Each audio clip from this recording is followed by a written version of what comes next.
Olá, gente que segue aqui o canal Filosofia em Movimento.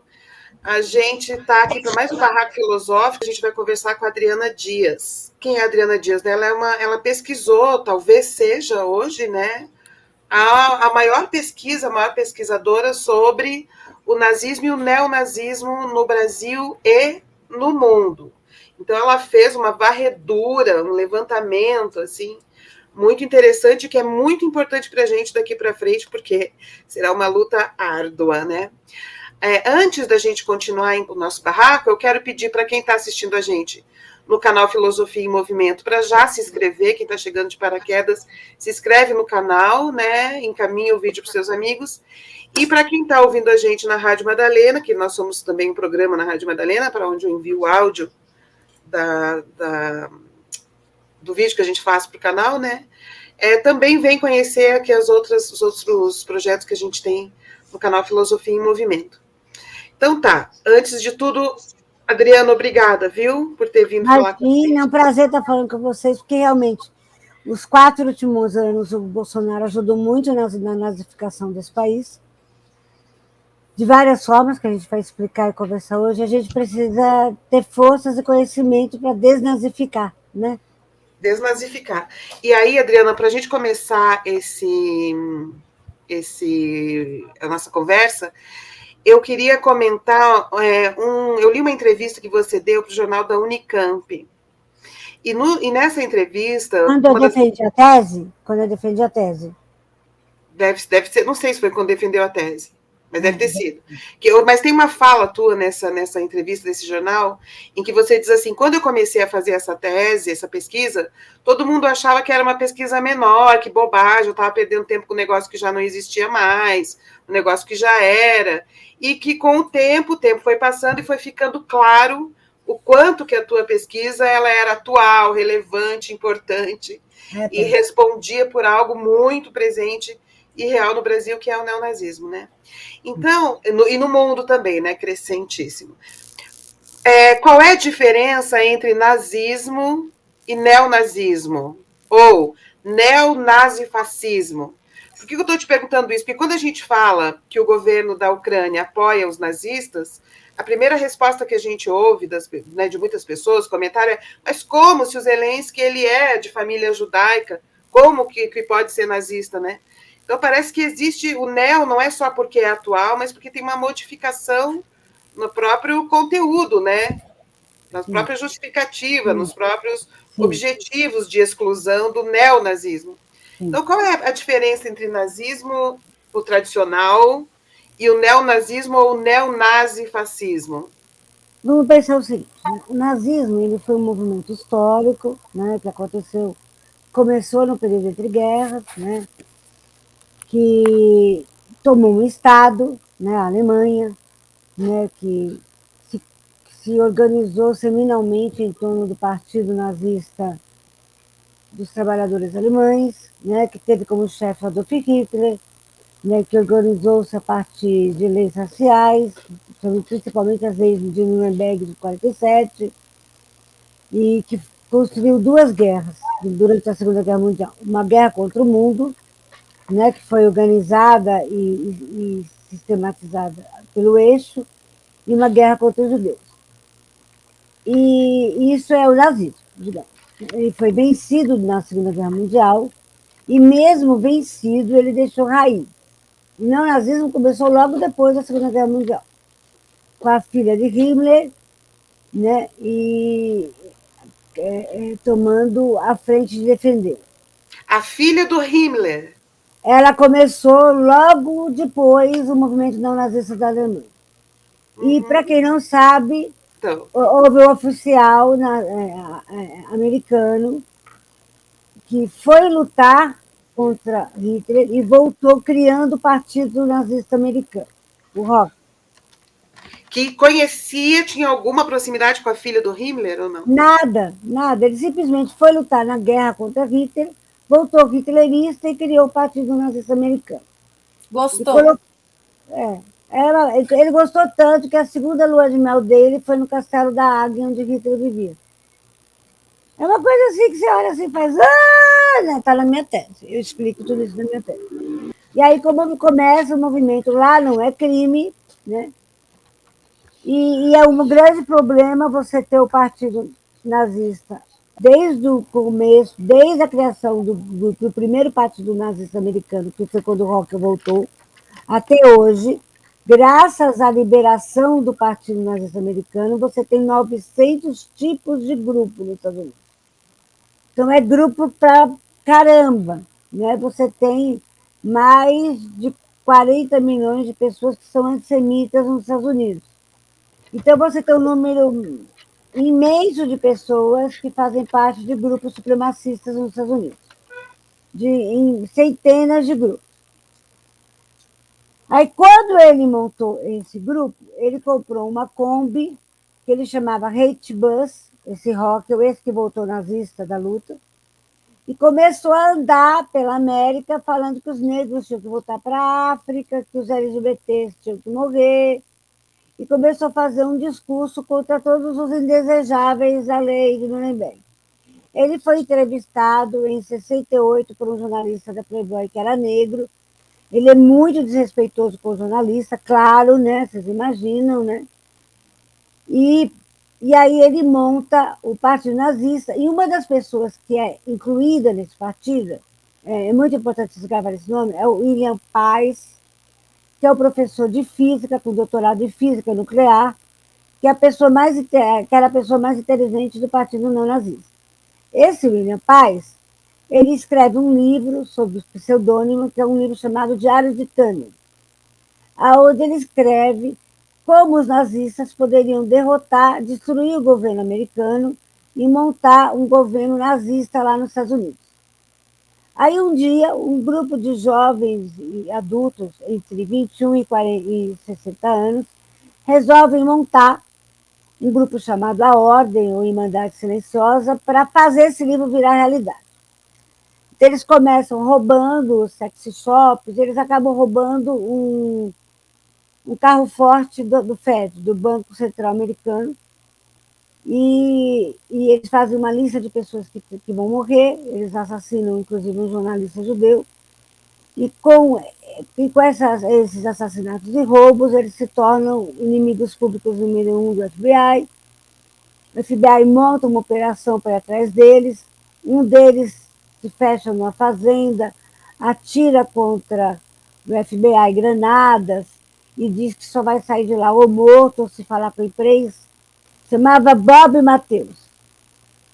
Cada país tem o Bob nazista que merece. E aí o movimento lá, o movimento cresceu muito. E à medida que o movimento cresceu, o FBI teve que interferir e prendeu eles, obviamente. E eles, durante a prisão, eles escreveram muitos livros. O principal, que era o David Laney, e eles escreveram muitos livros, muitos. Escreveram, inclusive, o slogan do movimento nazismo mundial, que foi cunhado em várias línguas, que são as 14 palavras. Nós devemos assegurar o futuro para as crianças brancas. Que junto com 88, que é a oitava letra do alfabeto, né, significando Heil Hitler, virou tipo a senha dos grandes líderes mundiais, que é o 1488. Mas tem algo mais importante sobre isso do que simplesmente as 14 palavras e 88. Em 1844, os evangélicos dos Estados Unidos esperavam a volta de Cristo. Eles marcaram, fizeram alguns cálculos lá, né? E diziam que Cristo voltaria em 1844. Só que Cristo não voltou em 1844. Então, essa não volta foi chamada de o grande desapontamento. Então, os nazistas transformaram 1844 em 1488. Eles inverteram, né? Eles codificaram, que é muito o que eles fazem. Eles usam o que já existe e descodificam.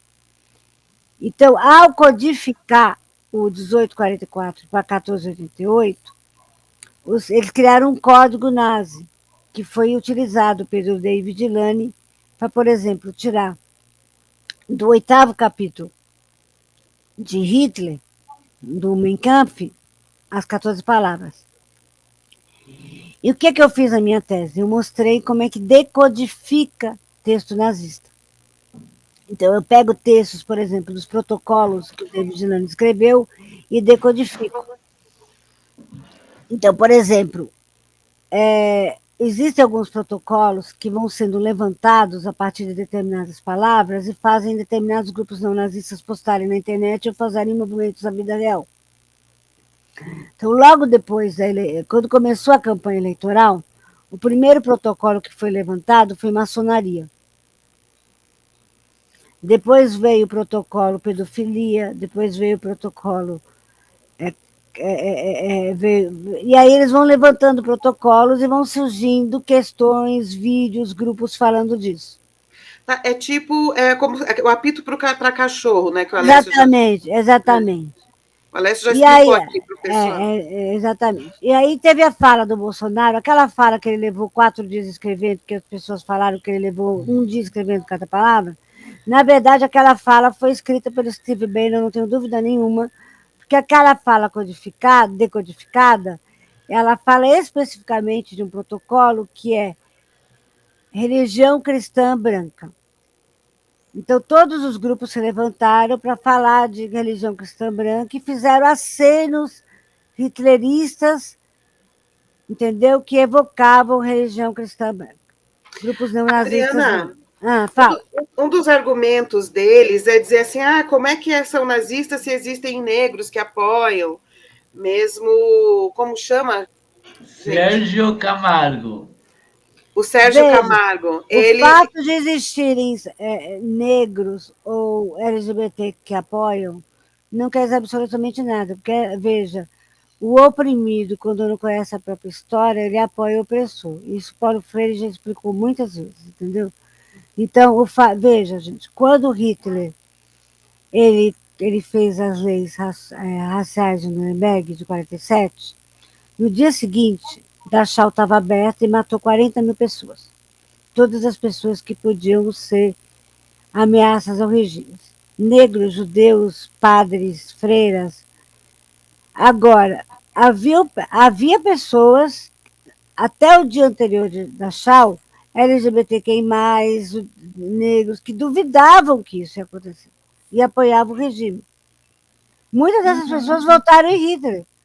Entendeu? Então, assim, desculpa, se o Bolsonaro tivesse sido eleito no segundo turno, ele tomaria o judiciário e destruiria a cidadania LGBT, quem mais, sem dúvida alguma, e a cidadania negra no país. Olha o que ele fez no Nordeste hoje. Ele suprimiu a água. O neonazismo não é simplesmente uma recodificação.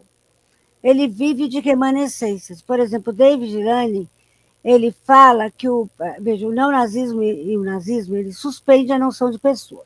Né? Então, existem os brancos e o resto do mundo. Né? O branco é pessoa, o resto não é. Mas o neonazismo é uma miríade de grupos, então não é um grupo só, são uma miríade de grupos, certo? Profundamente paranoica e que vive de remanescência. Então, o David Lane, ele fala que o branco vive em diáspora sobre a ameaça de genocídio do judeu e do negro. Então, por exemplo, são eles que estão sob genocídio. Então, por exemplo, um casal branco que adota uma criança negra está colocando o branco em genocídio.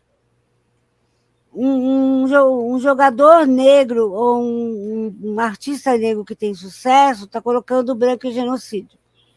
Então, ele rouba a história da vítima para construir a si mesmo sob ameaça. Então, é a história do white genocide que cresce muito na América. Tá, então, o nazismo, esse neonazismo, não tem exatamente a ver com uma culpabilização ou com foco maior no povo judeu. Todos os povos da diáspora, todos os que vivem em diáspora. Porque, de certa forma, o povo LGBTQI+, também vive em diáspora. De uma certa forma, as pessoas com deficiência também vivem em diáspora, porque a pessoa com deficiência, no geral, ela é a única que nasce com deficiência na família. Então, assim, ela vive um sentimento de solidão que é semelhante à diáspora. Então, se você pensar, essa história de você inverter o jogo e usar a história da vítima para falar de si, é um jogo pérfido e pervertido. Entende?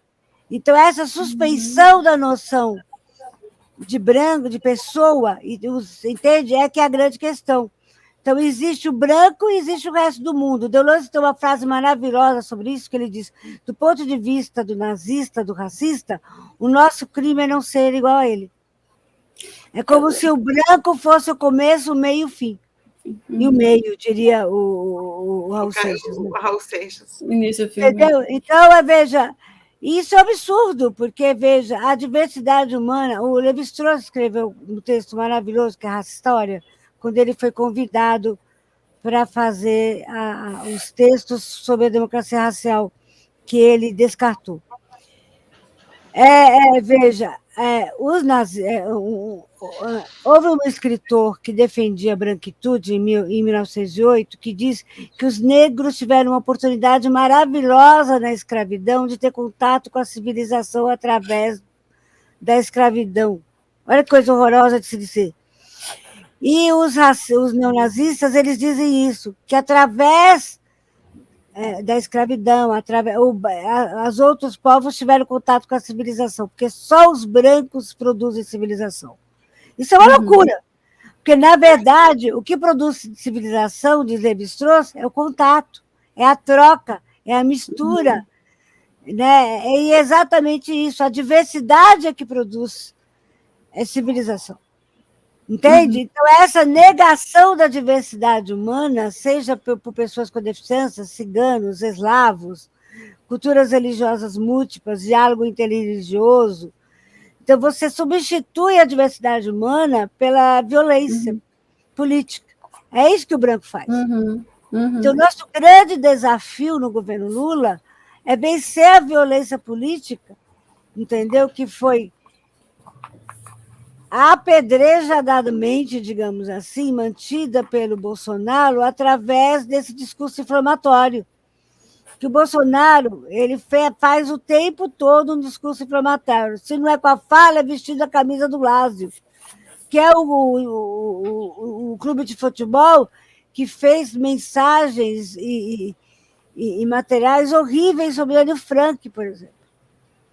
Né? Entendeu? Enquanto Anne Frank fala que ela ainda assim acredita no melhor das pessoas e no mundo melhor, eles tentam dizer que Anne Frank nunca existiu.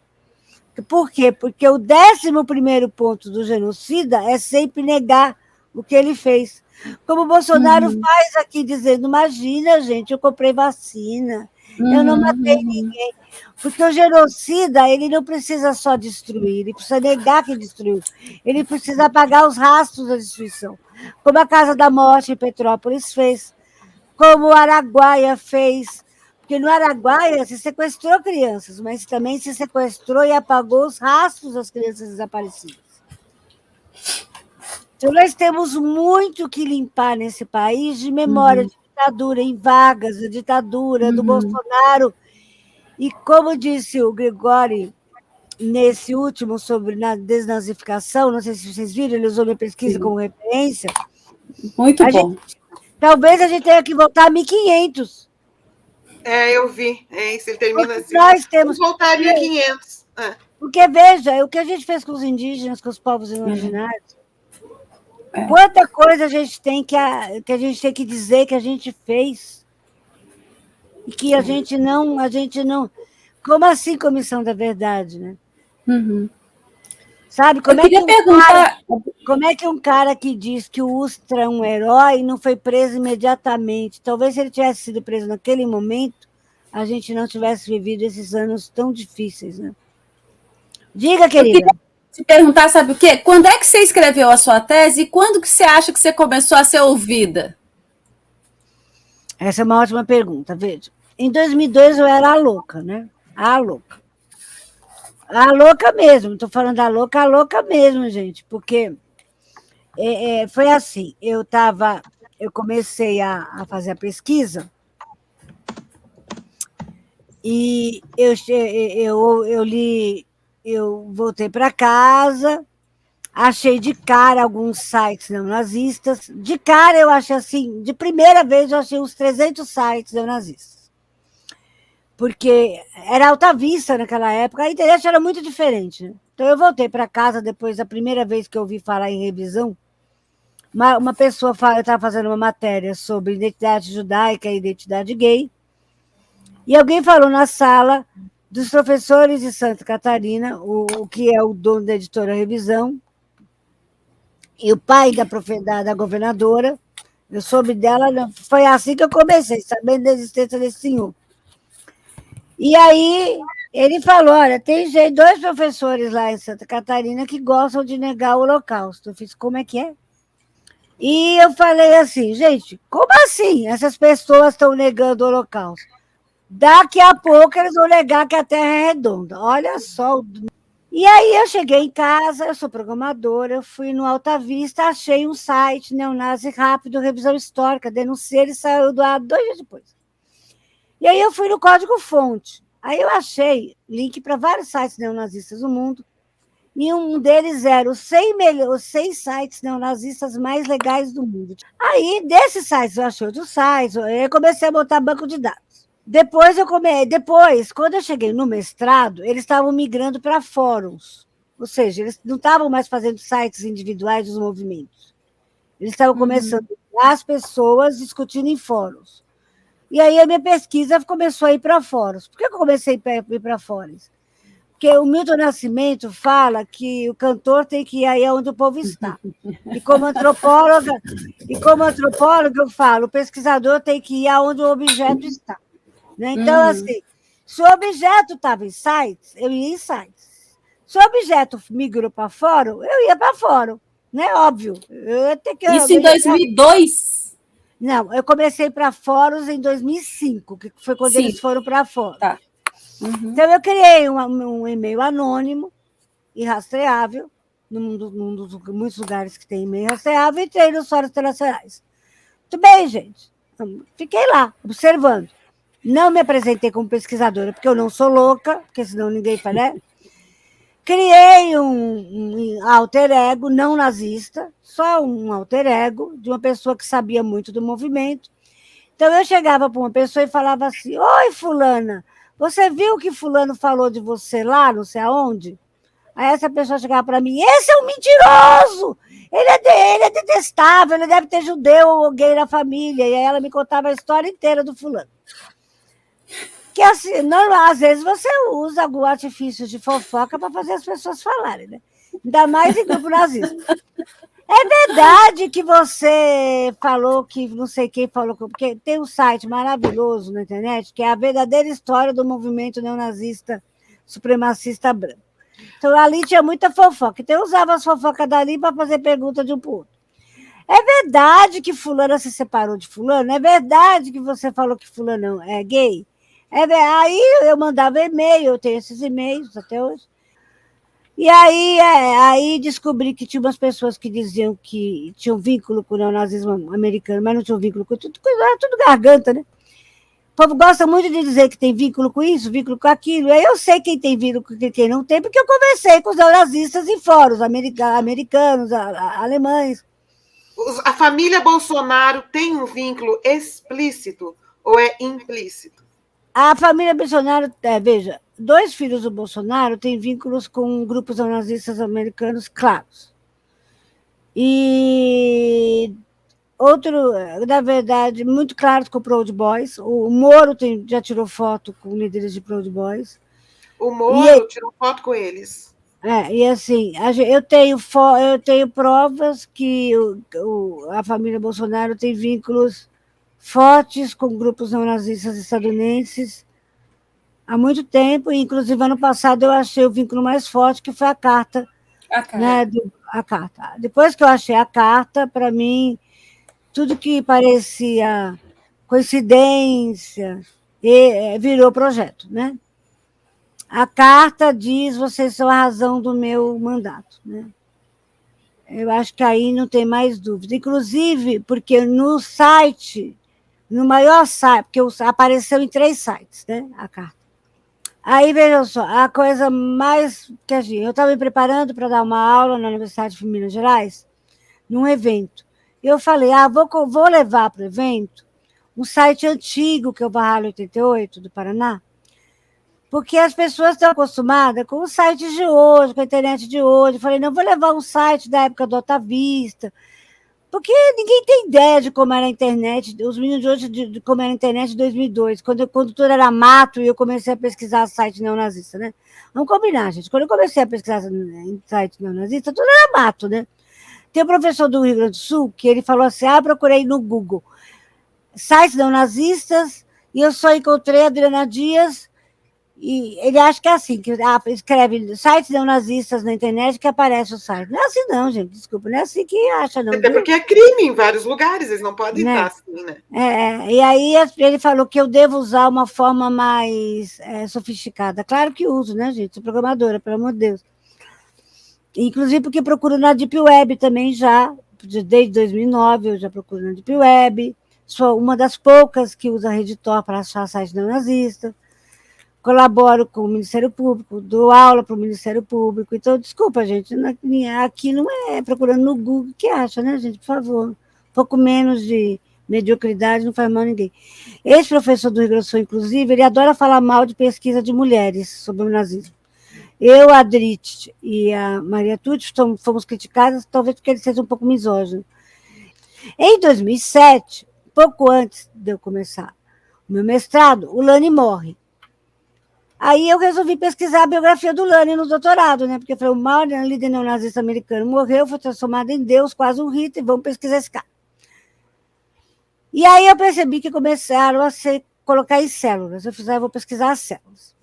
E aí eis que eu acho uma revista, Realidade, de 1968, no Arquivo Nacional, que fala que em 68 existiam 3 células neonazistas no Brasil. Gente, tinha 3. A ditadura poderia ter acabado com ela, gente. 3, por favor. Né? 3 células, você acabava com elas. Não, o que a ditadura fez? Niente. Niente. A ditadura, eu tenho documentos que provam, que a ditadura perscutou, acompanhou, perseguiu entidades judaicas no Brasil. Inclusive, tem documento que diz que avaliemos se é necessário fechar entidades judaicas no Brasil. Nossa! Mas os grupos nazistas a ditadura deixou de boa. Interessante, né? Você folclorizou, os carecas, dá uma folclorizada. Mas os carecas é o de menos, né? Porque parece não, que tinha os carecas, perigoso. tinha uma célula de carecas, tinha 2 de São Paulo, Minha Pátria, e 2 tinha 2 de São Paulo, Minha Pátria, e tinha 3 de White Power. A ditadura não fez nada. Agora, os judeus, a ditadura observou bem de perto, pensando em fechar entidades. É meio estranho, não é essa ditadura? Inclusive, eles souberam que ia ter um grande encontro de neonazistas num hotel, não fizeram nada. Inclusive, eles deixaram o Mengele tranquilinho aqui no Brasil. A ditadura foi tão boazinha com o Mengele, gente. Sabe Mengele? Aquele que o pós-doutorado dele foi aquelas coisas horrorosas. A ditadura foi tão boazinha com o Mengele. Não aceitou extraditar Mengele para Israel. Não aceitou nem responder as cartas de Israel sobre Mengele. E tem uma coisa mais grave ainda do que isso. Foi montado, logo depois da Segunda Guerra, um escritório na Alemanha, um office, que respondia às perguntas sobre os nazis que fugiram da Alemanha. Então, por exemplo, a Argentina perguntou quantos oficiais vieram para a Argentina? Nazistas. Aí a Alemanha respondeu 200. 180 da Alemanha, 20 da Áustria, 13 da Letônia, etc. O Paraguai perguntou quantos oficiais vieram para o Paraguai? A Alemanha respondeu, tanto. Você sabe que a gente não sabe quantos oficiais nazistas vieram para o Brasil? O Brasil não perguntou. A ditadura brasileira sequer perguntou quanto. Gente, é um absurdo tão grande um negócio desse. É tipo, tudo bem, eles vieram, deixa eles de boa. Mas já passou, né? Não é assim, já passou. Para que perguntar onde eles estão? Tanto que a Casa da Morte de Petrópolis foi alugada de um oficial neonazista. Foi alugada de um? Neonazista. Não sabia. E Mengele ajudou a ditadura a fazer algumas práticas de tortura. já que ele estava aqui, vamos aproveitar o conhecimento dele, né? Bom, peraí, agora é babado forte. O Mengele estava lá ajudando? Não estava lá ajudando, mas oficiais de tortura tiveram encontros com o Mengele. Tipo aulas particulares. Para discutir tortura. Compreende-se o Bolsonaro homenageando o Ustra. Então, o Ustra também, possivelmente, é um neonazista, né? Bom, eles adoravam, né, o que acontecia, por exemplo, na colônia chilena. Não sei se vocês já assistiram uma série. Eu assisti um documentário incrível, né? Incrível, é terrível, né? Então, vocês imaginam como a presença de não-nazistas na América do Sul foi fundamental para as ditaduras. A Beatrix, lá daquele partido quadrado de nazista da Alemanha, ela se interessa pela criação, e já está sendo construída há muito tempo, inclusive, uma internacional nazista. Né? Quando ela veio aqui para o Brasil e foi recebida pelo Bolsonaro com honras de Estado, ela falou disso com ele, dessa construção dessa internacional nazista. E ela está querendo trazer o instituto do partido dela para Curitiba, Paraná. Por que será Curitiba, Paraná? Pois é, né? Por que será do lado de Santa Catarina, tão pertinho? E Curitiba, Paraná já deu tanto problema para gente, pelo amor de Deus. E aí ela quer construir essa, né? E ela vê no Bolsonaro uma figura central. E aí, quando ele escreve lá aquele discurso, ele fala: continua líder de 58 milhões, né? Olha que discurso bem ruim. Eu vou continuar andando na linha da Constituição, porque ele quer ser preso. Mas vocês podem fazer manifestação. Você sabe? Ele joga para os grupos neonazistas eles se levantarem. No dia seguinte, Monte Oeste se levanta e faz aquela cena terrível de... Entenderam? Percebem? Então, ele está o tempo todo se mantendo ele protegido e jogando para a multidão fazer cenas terríveis. Queria ainda voltar, tipo, insistir nisso, assim, quando que você acha que você começou a ser ouvida? Você falou de 2002 para 2005? Porque, quando eu defendi o mestrado. Quando que foi? 2007. 2007. Porque teve uma repercussão imensa o meu mestrado, imensa na cabeça, e aí já era visível algumas manifestações públicas. E depois que principalmente depois de 2011, quando os manifestantes neonazistas chamam apoio Bolsonaro no MASP, aí começou a loucura geral da nação. Porque aí os nazistas... 2011, você acha que é... Porque, veja, quando os manifestantes começam a chamar apoio para Bolsonaro, aí as pessoas começaram a ficar sem entender, né? E aí, quanto mais ele crescia, mais a cena pública ficava nazificada, né? Aí começou a ficar muito complicado. Por exemplo, gente, teve uma vez que eu e meu marido, a gente estava vindo da Paulista, porque tinham pichado Emílio Ribas, né? Fora gays, Brasil nazista com suásticas. O Emílio Ribas, coitado, era pichado semana sim, semana não. Toda semana eu tinha que fazer campanha para pintar o Emílio Ribas, era um horror. E aí veio um monte de nazis com uma faixa enorme, tinha tipo 18 metros a faixa, fora gays, Brasil nazista. A gente foi falar com policiais que estavam lá. A gente tem que prender essas pessoas. Ele fala, mas essa faixa fala fora gays, não é uma faixa de exaltação ao nazismo. Como não? Tem suástica, Brasil nazista. Então, eu não sei, tem a hora que eu fico me perguntando o que precisa ter numa faixa ou numa manifestação para eles entenderem que aquilo é apologia ao nazismo e crime. Sim. Sabe? Uma coisa que eu acho que precisa ter muito severamente é uma educação, certo? Eu peço Barro Branco, por favor, Barro Branco. Escola de Oficiais da Polícia Militar, vocês precisam fazer urgentemente o treinamento da Polícia Militar para eles entenderem direito o que é o artigo sobre nazismo e exaltação ao nazismo. Porque parece que eles não compreendem na rua o que é exaltação ao nazismo. Parece que se eles não começarem a fazer Sig Heil e talvez cantarem para Hitler, não vai funcionar. E assim, e também o judiciário brasileiro. Uma das matérias que eu quero fazer, e que eu estou vendo com algumas pessoas, é uma matéria sobre todas as vezes que os juízes não deram Entendeu? Porque, por exemplo, já teve um juiz no Paraná que 14 atos de esfaqueamento, ele falou que as pessoas tinham intenção de esfaquear e não de matar. Por exemplo, teve uma vez que uma ação de preto não é gente não foi julgada racista. Entendeu? O Adriles foi julgado inocente por unanimidade. Mas a gente vai continuar indo atrás de você, viu, querido? Vai subir para o STF, para o STJ, para o STJ e para o STF. Aquilo foi um seguir. Eu sei que foi, viu? Nem que eu tenha que fazer 100 laudos, entendeu? Você cometeu um ato nazista e você vai ser punido por isso. O Bolsonaro vai visitar Israel, ele faz uma parceria com a... Peraí, Bolsonaro usa Israel, na minha entrevista com o Demora, eu mostro muito isso, ele usa Israel como álibi. A Israel do bolsonarismo é a Israel bíblica do Apocalipse imaginário. Aquela Israel que os neopentecostais construíram, é a Israel do Edir Macedo, do Malafaia, que é um dia a Israel que vai ser toda evangélica e que vai ter um líder evangélico na presidência. O Bolsonaro, inclusive, chegou a dizer que no Brasil todos são cristãos, até os judeus, o que é um ato de antissemitismo, porque se todo mundo é judeu, ninguém é. Ele chegou ao ponto de dizer lá no Yad Vashem que o Holocausto devia ser perdoado, que era de esquerda, e tomou uma lavada do Yad Vashem. Gente, ele vai lá e faz isso. Ele não tem nenhum respeito pelos judeus.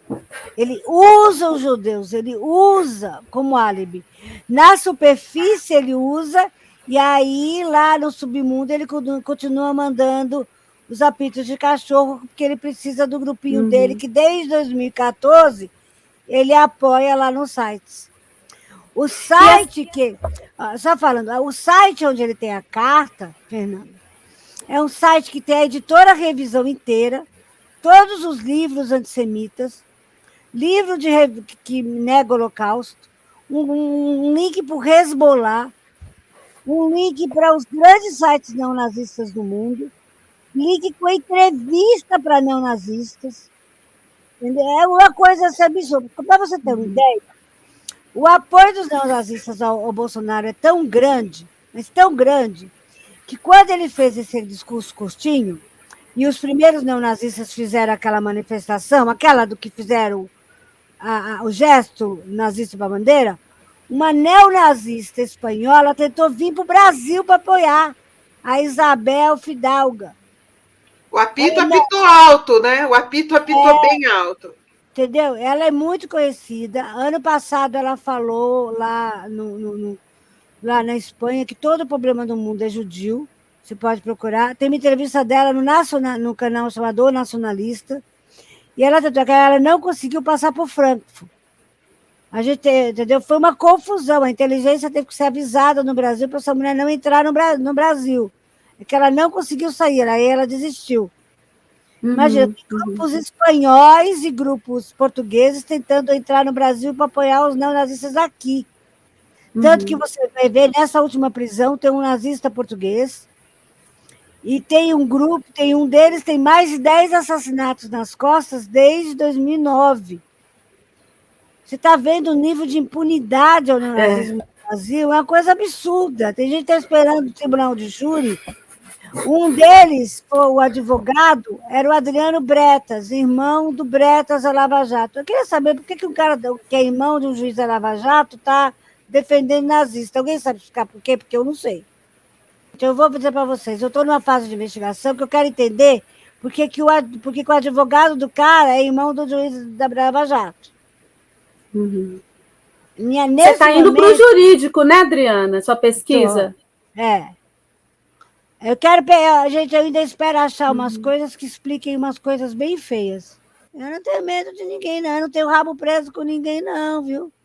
Eu achei foto de juiz com um grupo que é considerado terrorista no Canadá. Eu não tenho medo de vocês, não, viu? Preparar, vocês vão ter que me parar. Você tem sido ameaçada, Adriana? Você já foi ameaçada? De morte? Todo dia, Fernanda. Todo dia eu sou ameaçada de morte. Em 2018, eu recebi uma ameaça no Degola de estupro coletivo até a morte. Adriana, quando eu falei do tipo copo de universo... leite, o Eduardo Bolsonaro mandou, foi todo mundo me caçar, porque eu era uma pesquisadora drogada da Unicamp. Eu, drogada. Esse porque universo... você lembrou do copo de leite como apito para cachorro. Esse universo aí que você está descrevendo... Você não tem ideia do que as pessoas me ameaçaram nessa época. Tem uma pesquisadora falsa criada pelo MBL, a Michele Prado. Estou falando daqui, ela é uma pesquisadora falsa. Estou falando daqui, certo? Uma guria que não tem nem universidade, ela faz um EAD em ciência política, ela escreveu um livro que não tem formação real nenhuma, ela traduziu páginas a léu do Google. Ela não sabe a diferença de fascismo e nazismo, não tem isso. Documento ela não tem conhecimento histórico nenhum. Gente, para estudar essas coisas tem que estudar muito. Eu tenho 20 anos de pesquisa, eu já li todos os autores em mais de 10 línguas. Vocês não têm ideia de quanto eu estudo para poder. Porque, gente, precisa bagagem, desculpa, você tem que ler muito. Sim. Você não estuda nada, vocês não têm ideia quanta coisa já foi por. Aí ela disse que ela foi orientada por um livreiro lá do Nordeste. O cara é presidente de um instituto chamado Instituto Liberal do Nordeste. O objetivo é criar, certo, pesquisadores no Nordeste que sejam comprometidos com o liberalismo. Aqui, ó. O Nordeste nos salvou nas últimas todas as eleições que a esquerda ganhou.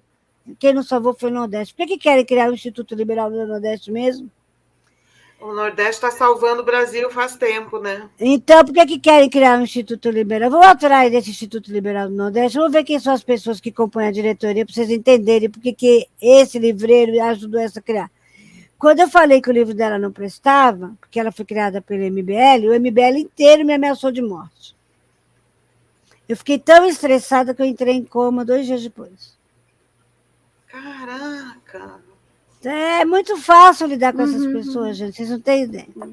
Eu admiro demais. Você, Márcia Tiburi, o Jean Willis, aquela outra pesquisadora. Débora Diniz. A Débora Diniz. São heroínas, são pessoas heróis. Esse universo aí, macabro, assim, eu comecei a ter contato assim, na mídia, primeiro, com a Lola, que ela fez um mapeamento dos sites, né, da Deep Web, dos maçonistas, dos ela foi muito atacada no Dagoloshan. O Dagoloshan é o que me ameaçou de estupro coletivo. Né? Pois é. Então, e agora eles ameaçaram o Felipe Neto, né, de morte. Eles mandou a mãe morar no exterior por causa disso. O Felipe, especificamente, é porque o Dagola, a gente conseguiu prender, o Flúvio prendeu um dos líderes do Dagola, o Marcelo, em 2009, né? Mas o outro, que é o Sanctus, eles não fazem nada. Eles procuram, eles querem ou adolescentes ou pessoas que façam por eles. Né? Eles são assim.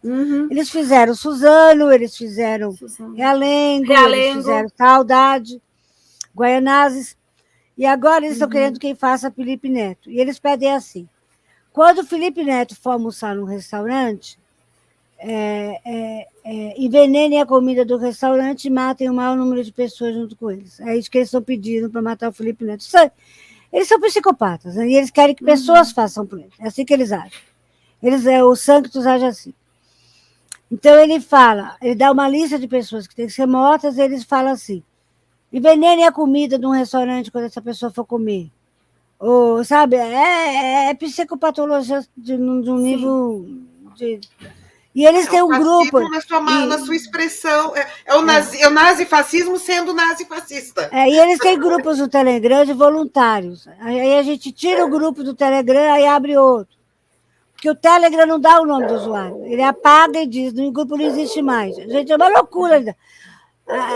Pois é, isso que eu queria saber, como é que está isso, assim, em termos legais. Como é que é bem difícil, porque, por exemplo, o Telegram está começando a responder algumas coisas, o VK é quase impossível. Para vocês terem uma ideia, teve um guri do VK que uma procuradora levou 12 anos para conseguir o nome do sujeito, que tinha postado mensagens no Telegram.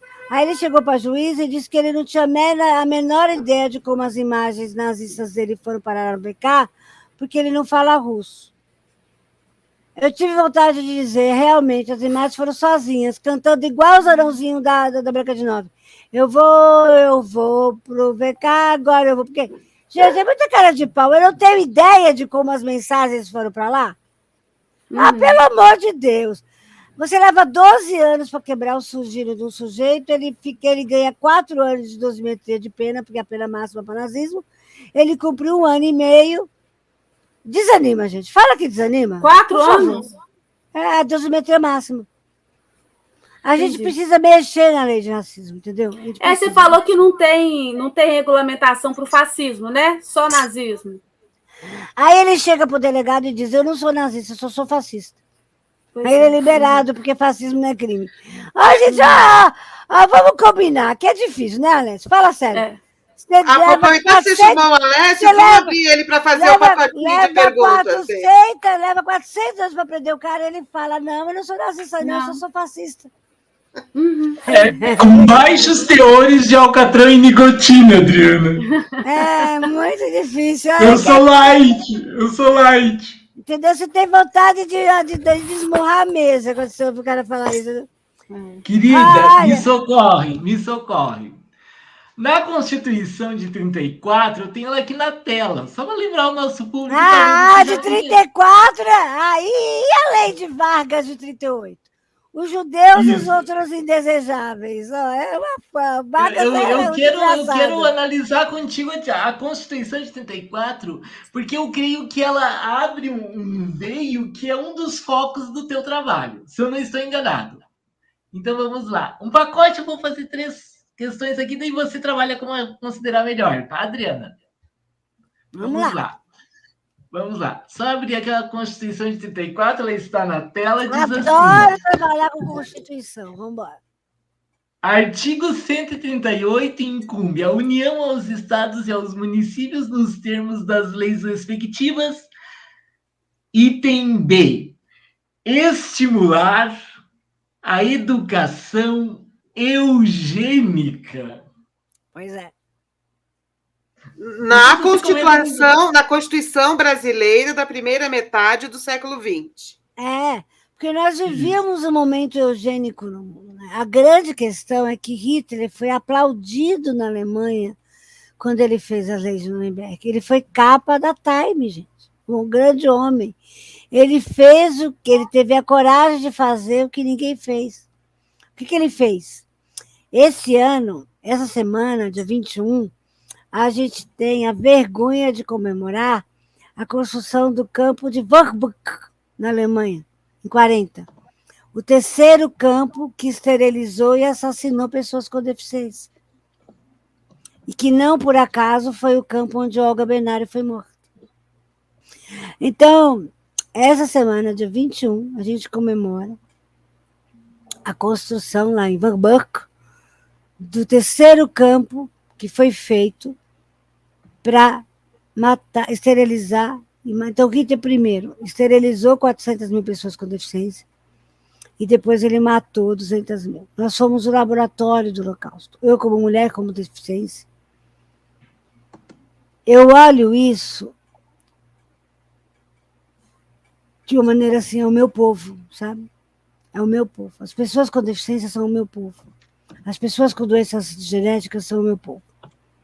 As leis de Nuremberg diziam que as pessoas com doença rara, doenças genéticas, Coreia de Huntington, surdas, cegas, elas deveriam ter um laudo médico e depois um laudo do juiz para serem esterilizadas. Então, elas eram levadas para essa clínica.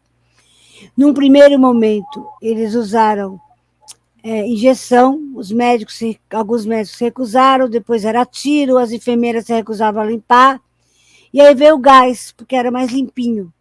Tu colocava as pessoas numa Kombi, a Kombi rodava em Berlim com gás, as pessoas estavam mortas, eram enterradas em covas coletivas ao lado da clínica.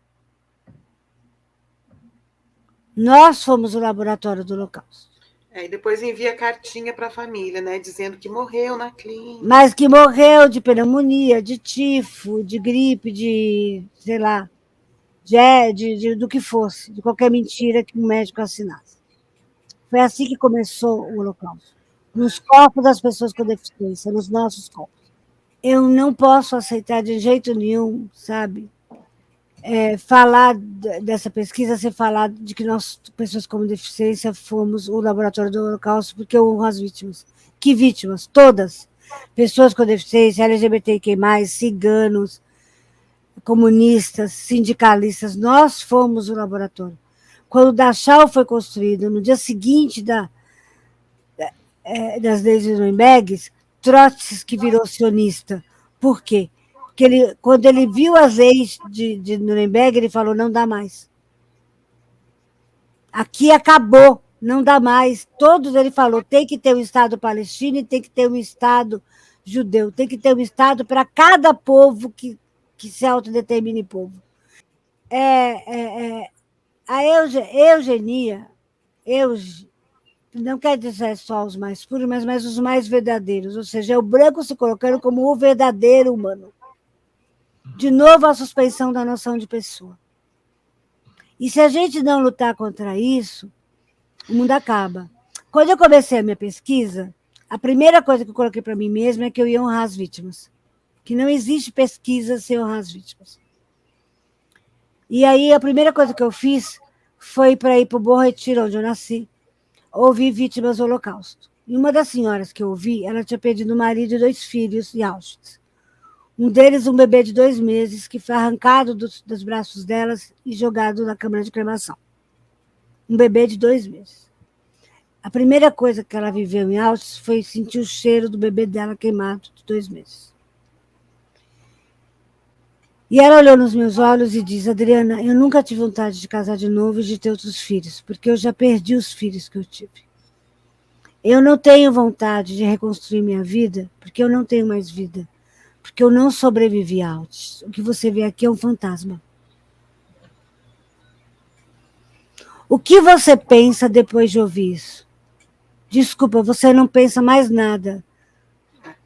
Porque acaba o estatuto do pensamento depois de você ouvir isso. Não tem mais estatuto de pensamento, Alessio, depois de você ouvir uma mulher dizer que ela perdeu um bebê de 2 meses e ela sentiu o cheiro dele sendo queimado. E que ela não sobreviveu a isso, porque ela só é um fantasma. Então, se a minha pesquisa não puder honrar isso, ela não existe. E aí a gente entra naquela parte do estudo da lógica formal, que se chama petição de princípio. Aquele erro do raciocínio que diz assim, ó, como foi possível haver Auschwitz após ter havido milênios de humanidade? E como é possível haver humanidade após Auschwitz? É uma questão de uma petição de Exatamente. princípio. E que como foi possível a humanidade produzir o horror e ela sobreviver ao horror que ela produziu? E como é possível a gente não entender que toda educação, como diz Adorno, deve ser voltada para que Auschwitz jamais se repita? Que toda comunicação deve ser produzida para que Auschwitz não se repita. E aí a imprensa brasileira abre espaço para o Bannon falar.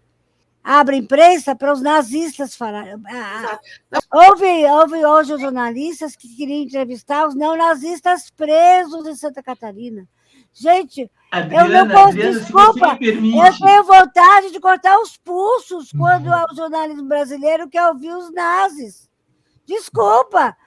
Vou fazer mesa branca para ouvir o Hitler e o Eichmann também? Você viu o relatório do arquivamento lá no Ministério Público de São Miguel do Oeste? A gente já pediu o desarquivamento, tá? A gente já pediu o desarquivamento, tá? E a gente vai para cima. E o GAECO de Florianópolis é diferente do São Miguel, eles trabalham com a gente. Porque não dá... o grau de disfarçatez do promotor ao ouvir o investigado que disse que o gesto não era nazi, era um gesto de emanação de boas energias. Quando consultado por um amigo a esse respeito, eu simplesmente mandei a foto do Hitler emanando boas energias. Tá entendendo a ironia, Adriana? Claro. Querido, para você ter uma ideia, você já ouviu falar de um grupo Semente das Estrelas aqui no Brasil? Não. É um grupo criado por 2 pessoas do Paraná, gente, tinha que ser do Paraná, que fala que, na verdade, a política brasileira e a política mundial, ela se resolve não aqui, mas no nível interplanetário, acasticamente. Vocês sabem o que é isso? É uma teoria desenvolvida pelo David Icke, um cara do Reino Unido, que diz que nós, judeus, viemos da constelação de Alcione, os brancos da constelação de Draco, e que o Holocausto foi resolvido e determinado acasticamente, ou seja, em outras esferas planetárias, e que tudo que está acontecendo aqui está sendo resolvido em esferas interplanetárias por seres de luz da constelação de Sírius. Eu falo, essa coisa esotérica é o maior perigo. O Hitler tinha toda uma fundamentação esotérica. Vão atrás, aí assim, tem mais de 300 grupos no Brasil que repetem essas coisas malucas. Um dos dirigentes, ele diz que ele monitorava o balde da mãe dele quando era pequeno. Eu estou falando sério, ele falava que ele pegava o balde e monitorava, o balde voava quando ele era pequeno. É uma pessoa com sérios problemas psiquiátricos, e mulheres de meia idade participam desse grupo, que tem 300 mil seguidores no Brasil, e que acham que as pessoas são reptilianas. Você deve ter ouvido falar, né? Que a rainha da Inglaterra. No caso, esses nazis do negócio acástico acreditam que tem pessoas reptilianas. Não são eles os reptilianos. Não, 10 milhões de pessoas no Brasil acreditam nessa bobagem e leem coisas desse tipo. 10 milhões. E compram pedras que vêm da consideração de Sírios por até R$900. E pagam até R$600 por uma consulta acástica para ver quais são as suas influências de outras, não de outras vidas, mas de outras estrelas. O pessoal fica bravo comigo porque eu sou meio anti-mundo espiritualista alternativo, sabe? Mas, gente... Não, mas, gente, por favor, né? Por favor, né, gente? Agora, claro, as religiões oficiais também, né, criam essas Eu tenho um relatório sobre isso que eu vou mandar para vocês, se vocês quiserem, para usar na matéria, mas é tanta bobagem, gente, pelo amor de Deus. R$900 uma pedra que veio de Sírios. É impossível. A pessoa que comprou um CD de um som intergaláctico, que colocava o CD no aparelho, não saía nada, você não ouvia nada, era uma vibração que curava. Gente, por favor. Gente, a pessoa pagou por isso. Gente, por favor, uma pedra não vem de Sírios, porque nós estamos a ano-luz de Sírios, não tem como. Gente, um pouquinho de ciência. Agora, o nazismo, Adriana, ele é uma coisa meio assim, vamos dizer assim, paradigmática da loucura, né? Porque ele mistura uma teoria evolutiva com o misticismo, né? Na verdade, eu sempre falei que é bidimensional. Eles usam um léxico genômico para parecer científico, e muito misticismo para poder, digamos assim, satisfazer uma tentativa de sentido de vida, sabe? Tanto que Hitler foi colocado como Cristo, David Lamy também. Na época de Natal, o símbolo do partido era colocado no lugar da estrela de Belém, do Sol, entende? Então, essa tentativa bidimensional, Fernanda, é meio que para satisfazer o sentido intelectual e para satisfazer o sentido místico. Entendeu? Então, eles sempre jogaram com essas duas dimensões. Aí que vinha a pergunta que eu queria te fazer antes. A conversa é possível, porque nós temos a intervenção do barraco filosófico na rua, tá, Adriana? E eu acho que sim. A conversa é possível se ela for assim, quase nível fundamental. Entendeu? Tipo, olha, essa aqui é uma questão intelectual, essa aqui é uma questão mítica, essa aqui é uma questão... Sabe, eu acho que a educação é possível se ela for muito fundamental, entendeu? Eu acho que é possível, sim, olha, o nazismo ele foi construído sobre uma base mito, genômica, então essa coisa genômica é usada para parecer ciência, essa coisa mítica é usada para satisfazer. Para mim é possível desde que seja muito assim, beba. É o que eu faço. entendeu? Nos grupos de alfabetizar, né? Uma alfabetização. a gente está construindo um protocolo de desnazificação para jovens, entendeu? Igual quando, na Constituição de 88, né, que teve muita política pública de construção de cidadania, educação para a cidadania, né, depois de anos de ditadura, né, você tem um projeto para o país, assim, de uma educação para a cidadania. Eu acho que agora a gente vai ter uma coisa similar. Porque senão não vai. E tem que ser bem beabá mesmo, entendeu? Tem que ser muito beabá. Tipo, olha, vocês foram enganados, entendeu? Desculpa, mas vocês foram enganados. Por que vocês foram enganados? Porque isso aqui não é assim, isso aqui não é assado, entendeu? Então, a gente tem psicólogos do Mackenzie ajudando, juízes ajudando, gente da justiça. Que lindo!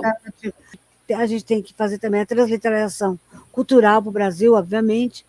E a gente está sempre pensando em termos da escala F do Adorno. Né? Então, a gente também está fazendo a transliteração cultural desse tempo, porque a personalidade autoritária do Adorno foi traduzida para o português. Mas eu acho que não foi traduzida transculturalmente, ou seja, foi traduzida para o português, mas tem questões que estão muito ainda de uma ótica americana. Então, não adianta a gente pensar a tradução só em termos do português e não pensar nas perguntas em termos do que é o Brasil. Não adianta perguntar para uma pessoa, por exemplo, se ela acha que o modo de vida americano, entendeu? Tem perguntas que têm que ser traduzidas para a nossa, até em termos de regionalidade, para sul, sudeste. Eu penso muito nisso, nas adaptações regionais. Né, a questão indígena no Brasil, que é muito importante. Só o que explica o nazismo é a SAS política. Eu chamo de SAS política, o neonazismo ele age por sufocamento. SAS, sufocamento, agonia. Então, a Covid sufocou, o nazismo sufoca, as bilhões de propagandas do Bolsonaro sufocam, ele imitando as pessoas, sufocando, ou seja, o nazismo é sufocamento. Você vai gostar do livro Respiração e Angústia, do José Ângelo Gaiarsa. Eu conheço. Porque, veja, a questão crucial do nazismo é o sufocamento. As pessoas em Dachau eram mortas aqui, né? Como porcos aqui, para sufocar. Então, assim, o nazismo sempre matou por sufocamento, gás, né? Então, a teoria da SAS política é uma teoria que eu tenho construído estruturalmente, lendo todos os regimes de extrema-direita de modo estrutural. Né? Então, tem sempre sufocamento na questão, sempre. Mas tem uma outra coisa que eu queria perguntar também, sabe o quê? Que eu tenho pensado muito, né? Quando eu pensei nessa coisa assim, né? O adoecimento do nazismo, né? Que tipo de adoecimento que é? Porque, às vezes, eu acho que... Respiratório. Tá. É a sensação de você... Né? Gente, eu garanto a vocês, todo mundo teve, nesses 4 anos, a sensação da SARS. A sensação de não conseguir respirar. Todo mundo. Não é só, mas o que eu estava querendo te falar é o seguinte, é que o Bolsonaro, ele tem, eu acho, uma característica específica, né? Que o nazismo, o fascismo, ele é uma parte disso, que é muito estruturante. Veja, o Bolsonaro ele não tem simplesmente o caráter perverso, tá? Isso. Ele tem um caráter perverso de dificuldade de construção. Digamos, o Bolsonaro, se ele se submetesse a uma terapia, ele ia se tornar um bobão, entendeu? Ele é um canalha bobão, entendeu? E ele tem uma fixação na figura hitlerista, como poucas vezes eu vi na vida. Poucas vezes eu vi na vida uma pessoa com a fixação na figura hitlerista que o Bolsonaro tem. O avô ou bisavô dele foi soldado nazista? Tem um antepassado dele. Não. Isso é mentira. Isso ele contou fala... isso numa entrevista, eu vi. Foi mentira dele? Mas é mentira, Veja uma entrevista com o Demore, e eu mostro que não é real. Imagina a fixação, né? Inventar até isso. Inventou um bisavô, um avô. Agora vejam, isso demonstra o quê? Um desejo, né? O que ele está querendo dizer? O que ele está querendo dizer? Eu daria um braço para o Hitler. Ele inventou que ele lutou no Araguaia. Quer dizer, veja, se você tem um avô, o Gregory até brincou no Greg News, assim, se você tem um avô nazista, você não tem o que fazer, mas você inventar um avô nazista, né? Quer dizer, é muito desejo de ter um avô nazista, né? Então, esse desejo de ter um avô nazista fala muito dele, né? O desejo de lutar por Hitler. Teve um dia que ele ia receber o ministro francês, ele cancela e vai cortar o cabelo, ele faz o corte nazista. É uma coisa assim, impressionante como ele gosta da figura do Hitler. Eu já elenquei, acho que uns 30 momentos em que ele quer ser Hitler. Porque eu acho que tem um dado brasileiro, local, da milícia, que é importante a gente considerar também, né? Tipo assim, um tom tropical desse nazismo bolsonarista, né? Mas veja só, o Bolsonaro, ele repetiu todos os passos hitleristas. Ele construiu primeiro a milícia, depois que ele construiu a milícia, todos os passos. Ele construiu a milícia, depois que ele construiu as milícias, ele fez o ressentimento, os passos de ressentimento. Depois que ele fez os passos de ressentimento, ele tomou o legislativo, depois o executivo ia tomar o judiciário. Ele seguiu todos os passos. Tem uma entrevista minha, uma aula pública minha no Jornalista Livres, a primeira, que eu falo isso. Eu mostro como ele construiu, ele seguiu todos os passos do hitlerismo histórico. Chega a dar medo. Chega a dar medo. Assim. O que mostra que nos 4 anos seguintes ele provavelmente seguiria também. Então, ele ia tomar o judiciário, quebrar a cidadania LGBTQI+, e usar os evangélicos contra os LGBTQI+. Gente, ia ser terrível. Ia ter cenas de sangue aqui. Ele ia botar os evangélicos para matar LGBTQI+. Vocês tenham certeza disso. Entendi. Adriana, socorro. Socorro mesmo. Socorro, Adriana, me sacode. Querida, eu quero apresentar aqui um questionamento, uma proposta de reflexão sobre um dispositivo que eu encontrei faz bastante tempo, quando estava estudando Direito Constitucional, que está presente na Constituição italiana, e não vejo reproduzido isso na nossa. Se você me permite, isso está nas disposições finais da Constituição italiana, que é lá de 48, e está vigente desde então. É bom fazer ressaltar esse aspecto.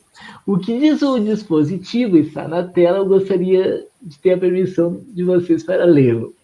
É bem interessante. Diz assim, ó. É proibida a reorganização sob qualquer forma do dissolvido partido fascista. Olha como é um texto explícito, não há uma margem para discussão, está elevado à dignidade de um dispositivo constitucional italiano, ou seja, é um texto pétreo, ele visa não... Na alemã também, além de proibir, né, a alemã diz que, tipo, não só pode, ela não só proíbe a formação novamente, como qualquer tentativa disso é punida com prisão imediata, né? Então, e aí... Para você ter uma ideia, Alessio, no Reino Unido, só pertencer ao partido nazista já dá 10 anos de reclusão de cara. Então você vê como a nossa lei sobre nazismo é muito branda. Mas a nossa, assim, ó, só para fazer um comparativo, colocando na tela ambas as constituições, porque eu gostaria de enfocar aqui o patamar do debate que eu estou propondo. Ou seja, eu estou falando da questão no seu nível constitucional. Exato. Então, olha só. A Constituição italiana diz, resumindo, é proibido o fascismo. Ponto. Fazendo um enxugamento do texto só para fixar o conteúdo. É proibido o fascismo. Com uma ideia de não retorno à situação anterior sobre Mussolini. A Constituição brasileira de 88, me parece, aí eu submeto a sua apreciação, que ela parece um pouco turva nesse aspecto. Ela diz assim, ó, Ctrl F para militar. Ó, aqui, ó, olha como é interessante a nossa Constituição. Ela diz assim, é plena liberdade de associação para fins lícitos. Tem uma vírgula. Antes da vírgula, eu vou repetir com vocês. É plena liberdade de associação para fins lícitos. Então, a rigor, eu poderia fazer um partido fascista. Só que daí tem uma vírgula. Não, calma. Aí tem uma vírgula. Diz assim, ó, proibida a de caráter paramilitar. Diz assim, ó, é proibida, isso está no o anterior está no artigo 5º, tá? Vou voltar lá ao artigo anterior, só para fixar o conteúdo. Volte. Aí no inciso, no item 30, no inciso 17, é plena liberdade de associação para fins ilícitos proibida de caráter paramilitar. E na organização dos partidos, quando a gente já vai entrar no artigo 18, não, no artigo 17, errei por um. No artigo 17, no parágrafo 4º, diz assim, ó, parece que é uma cópia, só que é uma cópia mal engembrada da Constituição Italiana. Constituição Italiana. É proibida a reorganização sob qualquer forma do dissolvido partido fascista.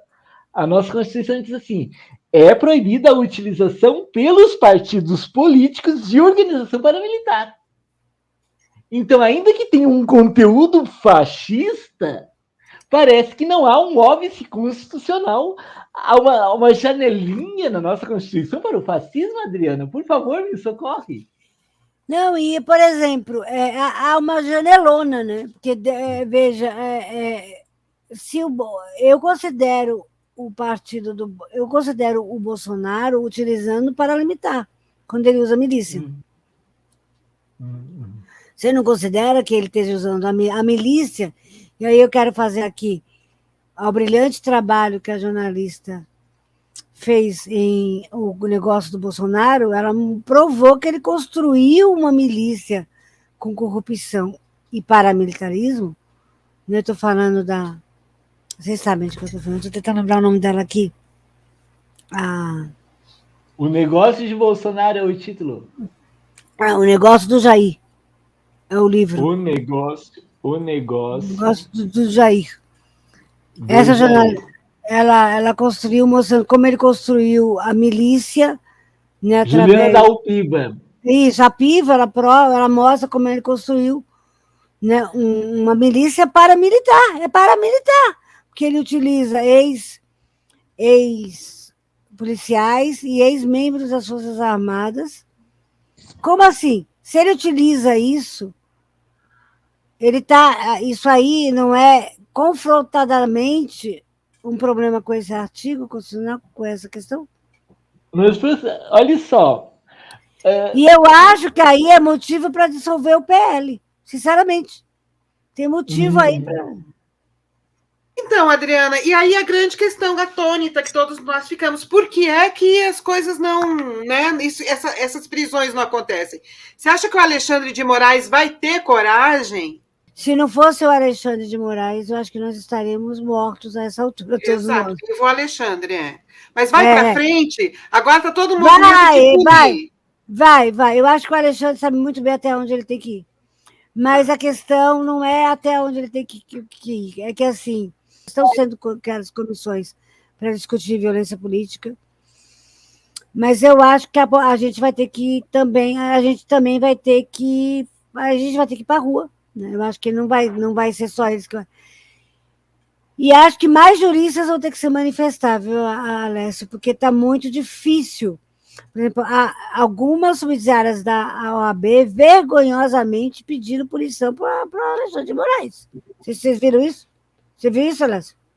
Eu vi. Teve uma nota de eu acho que umas 30, não sei se foram 30 solicitações. Eu fiquei envergonhadíssima da OAB fazer esse papel, quase igual o da ditadura. Mas não foi colegiado federal. Não foi colegiado federal. Foram estaduais. Exato. Eu fiquei envergonhada. Como assim? Gente, pelo amor de Deus. O homem está segurando a democracia quase naquele, né? Eu estou quase falando que ele é uma das galáxias. Foram 10. Foram 10, pessoal. Não foram 30, foram 10. Ele é protegido, ele é enviado das galáxias. Ele é Forças do bem. Ele tem o de Sirius, né? Deve ser, não é possível, né? Tem uma lei, a nossa lei penal, tá? Que me parece que é um lixo quando o assunto se trata de apito para cachorro. Eu quero ler o dispositivo aqui para vocês, tá? Incorre na mesma pena, que é a pena do racismo, que o teto lá, a Adriana já nos falou no parágrafo anterior, que é os tais 4 anos de reclusão. Incorre na mesma pena quem fabricar, comercializar, distribuir ou veicular símbolos, emblemas, ornamentos distintivos ou propaganda que utilizem a cruz suástica ou gamada para fins de divulgação do nazismo. Olha que lindo, porque se eu fizer uma propaganda da cruz de Caravaca, sem a suástica no miolo, tá ok, Adriana? Se eu usar 88, tá ok. O cara da piscina lá de Santa Catarina, ele tinha uma suástica na piscina, ele pegou e fez um 88. Mudou lá as pastilhas, escapou da lei. Não, um cara fez uma camiseta do Brasil com 22, que é uma suástica. E o Bolsonaro, lá de Santa Catarina, e o Bolsonaro fez uma foto ao lado desse cara com uma camiseta verde e amarela da seleção, com 22, o 2... Fazendo o SS, fazendo o SS da não, suástica mesmo, forma suástica, assim, sabe? Assim, um quadrado, sabe? Então, me parece que ao colocar a suástica em questão, o debate empobrece. Por quê? Porque não é só a suástica, que é o símbolo. Tem outros símbolos, né? Tem lá outros símbolos mesmo. Mas assim, é muito complicado, porque a gente precisa ter porque, por exemplo, eu tenho um banco de dados de 520 símbolos nazistas e neonazistas. É meio complicado, né? Vamos combinar. Por exemplo, se a pessoa usar o símbolo do neoconfederado, não pega. Se usar o símbolo do fascismo, não pega. Se usar o símbolo da Ku Klux Klan, não pega. Se usar o símbolo... Entenderam já, né? Se usar o símbolo do revisionismo histórico, não pega.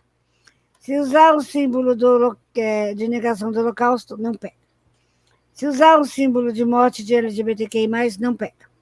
Se usar o símbolo dos triângulos que eram usados lá no campo de concentração, não pega. Se usar, entendeu? Assim, tem um monte, se vocês quiserem, eu tenho 520 símbolos que não pega.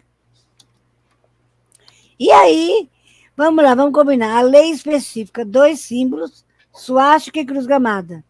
E eu tenho 520 símbolos que a lei não pega. E aí fica difícil, né?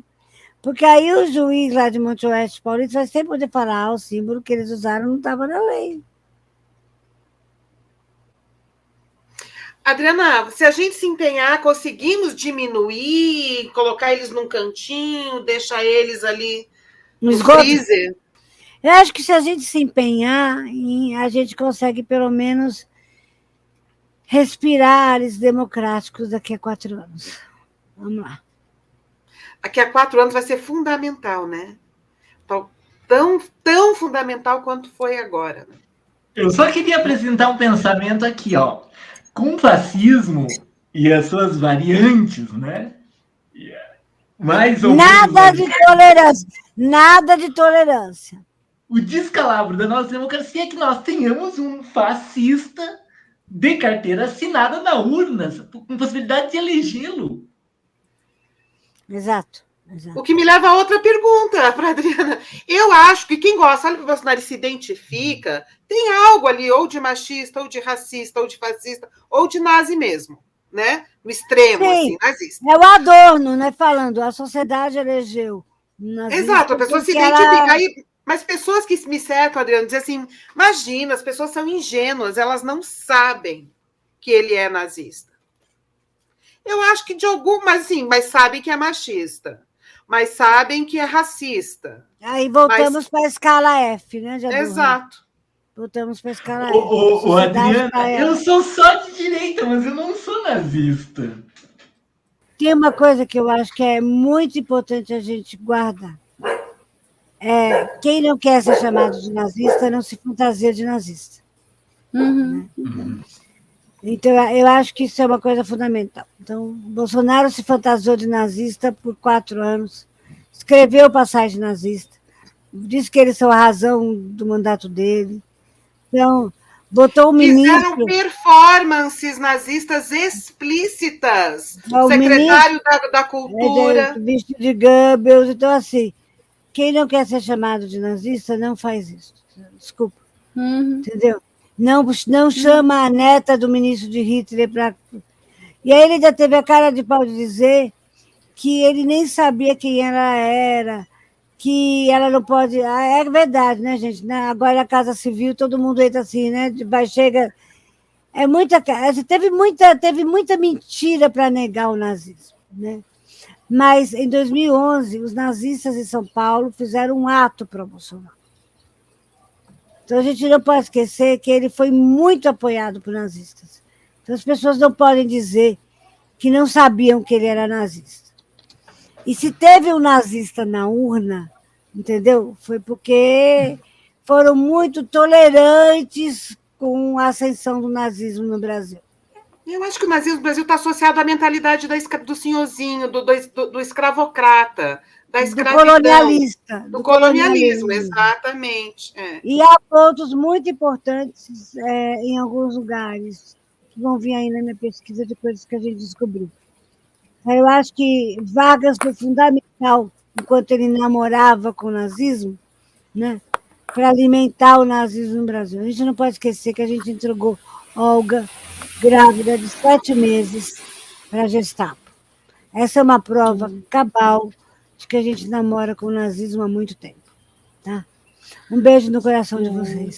Olha só, gente, assim, pensando na audiência nossa, no pessoal que está chegando, eu acho que eu queria marcar uma coisa assim, muito importante. Assim, esse nazismo sul-americano, brasileiro, ele tem a ver com todos os povos da diáspora.